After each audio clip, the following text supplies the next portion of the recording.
मराठा आंदोलक मनोज जरांगे पाटलांची 8 जूनची सभा रद्द करण्यात आली। बेडीच्या नारायणगडावर ही सभा होणार होती, मात्र ही सभा आता रद्द करण्यात आल्याचं कळतंय। बीडमधील दुष्काळी स्थितीच्या पार्श्वभूमीवर हा महत्त्वाचा निर्णय घेतलेला आहे। तर या सभेची नवीन तारीख ही लवकरच जाहीर केली जाईल असं देखील त्यांनी सांगितले। मात्र महत्त्वाची आणि मोठी बातमी, मराठा आंदोलक मनोज जरांगे पाटलांची बीडच्या नारायणगडावर होणारी सभा रद्द करण्यात आलेली आहे।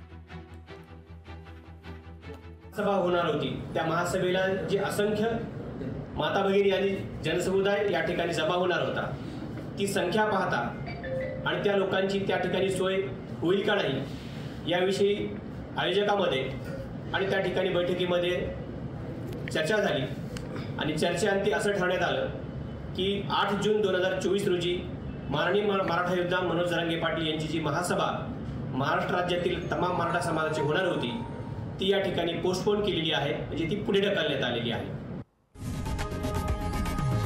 लोकशाही मराठी ऐका, पहा, जागरूक रहा।